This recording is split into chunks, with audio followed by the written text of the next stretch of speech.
Hello, Bethon family. I missed the video last week. Here's a short one, a very brief communal update, a short word of Torah, and a brief meditation for those who want to linger for that.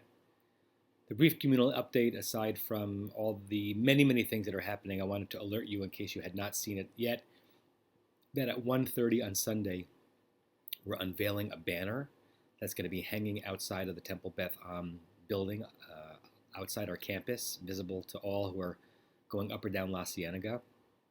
It's a culmination of a process that has now been going on nearly 8 or 9 months since our community began a series of conversations and programs in response to the societal unrest and the terrible racial violence last summer, specifically with the death and the murder of George Floyd. We have been working on many things, including this message that we wanted to share out to all who would watch it. All of the kudos goes to Rabbi Cantor Hillary Chorney, who has been curating this entire process with a wonderful team of members of our community, and our artists, Jessica and Leo, who have worked so dutifully to bring together the many ideas and the many versions of this banner. And we're going to be unveiling it in a live at 1:30 on Sunday afternoon on Zoom. And the link to the registration for it was in the Shabbat email. I will be able to be there to share some words. Our president, Stuart Tochner, will share some words. We're honored that Reverend Najuma Smith-Pollard, who's been a dear friend of the Bethlehem community and has partnered with us on all sorts of projects in the past, that she will be there to share words of blessing to us and words of charge to us, pushing us forward in our next set of responsibilities in being good citizens of this neighborhood, of this city, of this society. I hope you'll join. Now the word of Torah. As I've been thinking about different parts of this week's Parsha, I have been thinking about a childhood jingle for a toy that many of you might find familiar, called a Weeble. And if you remember, the commercial from the 1980s or 70s at least was, "Weebles wobble, but they don't fall down." It's amazing what things become catchy. Weebles wobble, but they don't fall down. What was a Weeble? It was a toy, a little figurine, but instead of it being having feet at the bottom where you could knock it over with your fingers, the bottom was both weighted and rounded. So when something knocked into it, it would just bounce right back up into the position that it was in. Right? The bottom was heavier than the top, would weigh it down, and the bottom was rounded. It couldn't topple over. That was the genius of the Weeble. Why that was so interesting for a kid, I'm not so sure, but it was. Weebles wobble, but they don't fall down. So I wonder if in the second generation of the Hasidic masters they had a toy like the Weeble. If they didn't, they still understood the physics and the metaphysics of what was interesting about a Weeble. Rabbi David of Liluv, who was one of the early Hasidic masters, says something really interesting on one of the verses in Parshat Yitro. I shared a small version of this week at our Daily Minyan Shiva, Daily Minyan service, as I was discussing it in the category of how you hold yourself during Shiva. When God says about the Jewish people, "Vayitem li segula," they, or you actually, are going to lead to me, an am segula, a nation that is segula. Samech gimel lamed is the root, sagal. What does that mean? It's often translated as, you're going to be a treasured nation to me. You're going to be a special nation to me. It's some of the language that actually has made some Jews feel uncomfortable with this notion of our being chosen because there's something specific or unique, beautiful about us inherently. Rabbi David of Liluv says, that root, segula, doesn't only mean a treasure. It can also mean something round, something rounded, spherical. It's related to the root galgal, wheel, or agul, which means rounded. Sagul can be rounded. And what does it mean to be a nation that is rounded? What he said, like a Weeble, is when something is round, it cannot fall. No matter what pressures are put upon it from the different sides, it just goes back to its original position.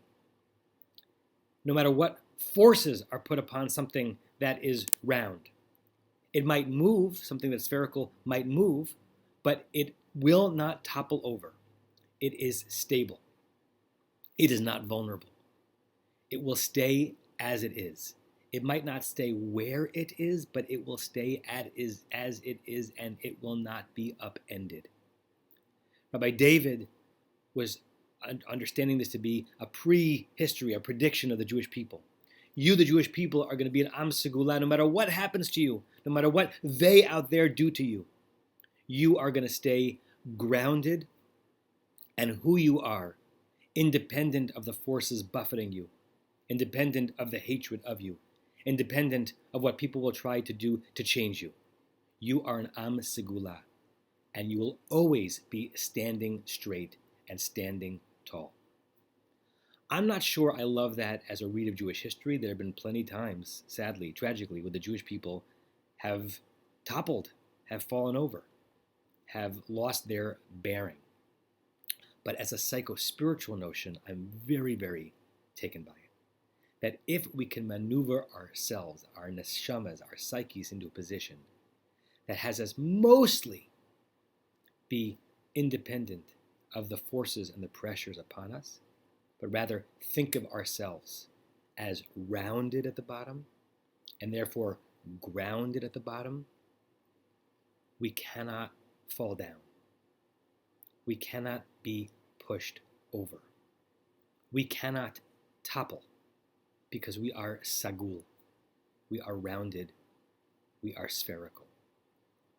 This can help us walk through our lives, particularly during dark times, with a little more confidence, a little more groundedness, a little more of a sense that no matter what is happening out there, there's something intrinsic about who we are that we retain control over, not they, that we claim as our core identity, that cannot be reduced or diminished by they, whoever they are.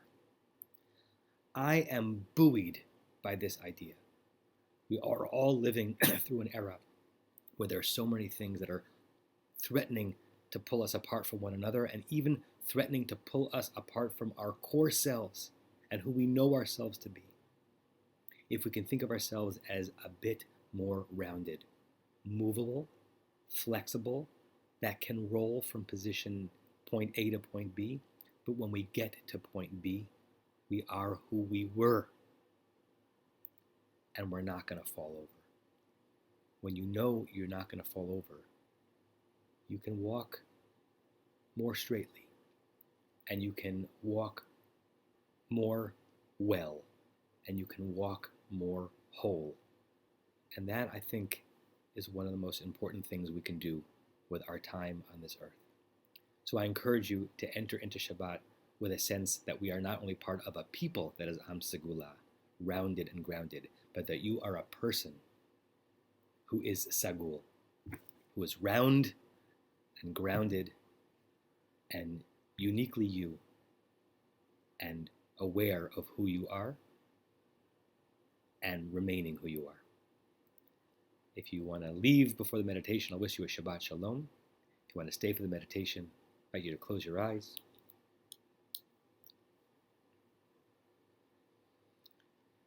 And put your feet flat on the ground, recognizing the contrast between putting your feet flat on the ground and the notion of being rounded at the ground. But for now, I want you to take in the stability of the point of contact between you and the earth beneath you.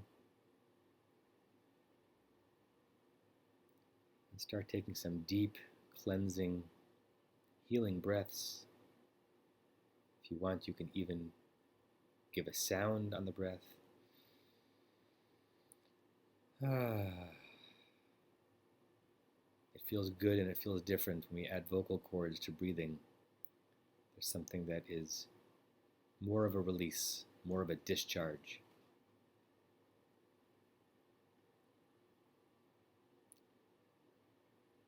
And I want you to imagine yourself see yourself in your mind's eye as anything that is easily pushed around by the forces around it. A flag fluttering in the wind that only takes its shape based on what's happening out there. A buoy bobbing in the water that is utterly impacted by the waves that keep coming on it. A leaf that is blown from here and there and turned upside down and sometimes crumpled based on who is walking by, the whoosh of a car, or the power of the wind itself. What does it feel like to see you, to see yourself in that mode? Vulnerable,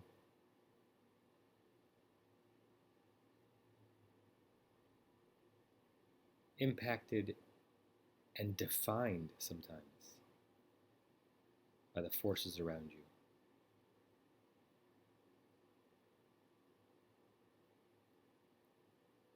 Unsteady.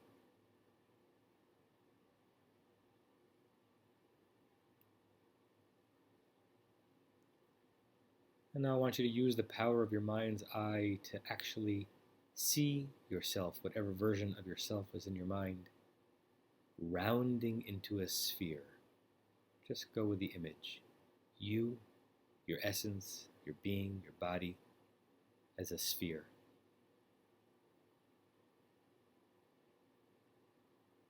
Something that cannot be pushed over.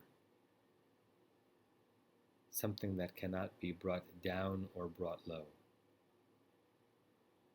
Your very being represented by a shape that rolls, that moves effortlessly from point A to point B.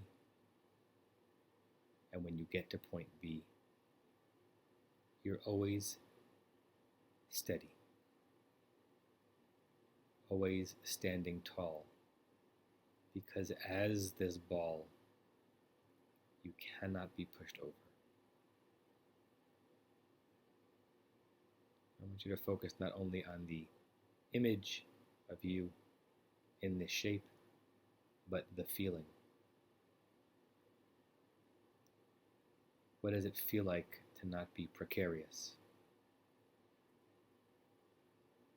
What does it feel like to know that you'll always be upright? What does it feel like to know that you can withstand the wind and the wave and the pressure and the force? And through it all, you are you.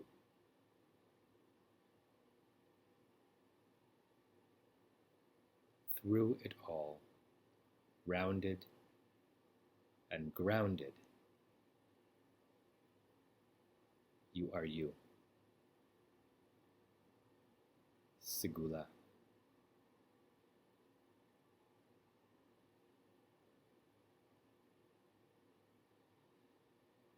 Take a few more deep breaths. Breaths of intentionality and luxury.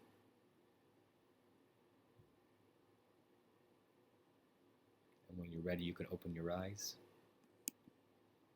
And I say to you, Shalom and Shabbat Shalom and Namaste. And I miss you and I love you.